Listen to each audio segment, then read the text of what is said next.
మొదటి రోజు నుంచే ప్రయత్నం జరిగింది అధ్యక్ష.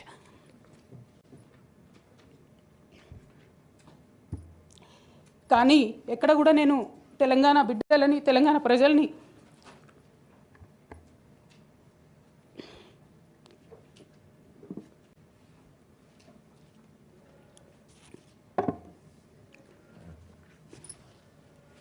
వాళ్ళను డిసప్పాయింట్ చేయదు కాబట్టి నవ్వుతూ పనిచేస్తూ వెళ్ళిపోయిన అధ్యక్ష.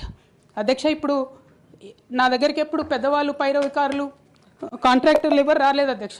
నేను ఎప్పుడు కూడా పేద ప్రజల మధ్యలోనే ఉండి పనిచేస్తున్నాను అధ్యక్ష.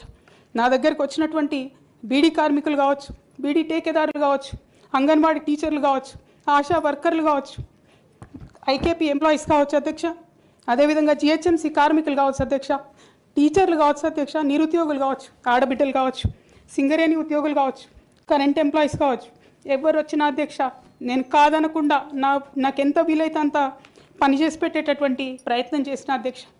అయినా సరే అధ్యక్ష, పార్టీ మౌత్ పీసులుగా ఉండేటటువంటి పార్టీ పేపర్లు, పార్టీ ఛానళ్ళు ఏ ఒక్కరు కూడా ఎన్నడూ కూడా మద్దతు ఇవ్వలేదు అధ్యక్ష. అయినా సరే ధైర్యం వదులుకోకుండా మొక్కువని ప్రయత్నంగా నేను ప్రయత్నం చేస్తూనే వెళ్ళాను అధ్యక్ష. తెలంగాణ రాకముందు, బీఆర్ఎస్ ప్రభుత్వం ఏర్పడకముందు ఒక మాట అనుకున్నాం అధ్యక్ష. కేసీఆర్ గారే పదే ఈ మాట చెప్పారు. ఉమ్మడి రాష్ట్రంలో మనకు కాంట్రాక్ట్ వ్యవస్థ వచ్చింది, మరి కాంట్రాక్ట్ ఎంప్లాయీస్తోని, అవుట్సోర్సింగ్ ఎంప్లాయీస్తోని దేశానికి నష్టం జరుగుతుంది, రాష్ట్రానికి నష్టం జరుగుతుంది, అందరికన్నా ఎక్కువ తెలంగాణ యువకులకు నష్టం జరుగుతుందని చెప్పారు అధ్యక్ష. ఆనాడు వారు సరదాగా ఒక మాట అనేవాళ్ళు, అందరికీ కాంట్రాక్ట్ పోస్ట్ ఉంది, మరి ముఖ్యమంత్రికి కూడా కాంట్రాక్ట్ పోస్ట్ ఉంటుందా అని చెప్పి ప్రశ్నించేవారు అధ్యక్ష. కానీ తెలంగాణ వచ్చిన తర్వాత 10 ఏళ్లలో కూడా కాంట్రాక్ట్ వ్యవస్థను మనం రద్దు చేసుకోలేకపోయినాం అధ్యక్ష.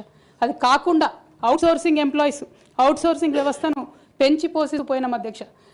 బాధతో, చాలా ఆవేదనతో నేను ఈ మాటలు చెప్తా ఉన్నా అధ్యక్ష. తెలంగాణ సమాజానికి ఏదైతే ప్రశ్నించడం నేర్పించినటువంటి బీఆర్ఎస్ పార్టీ అధ్యక్ష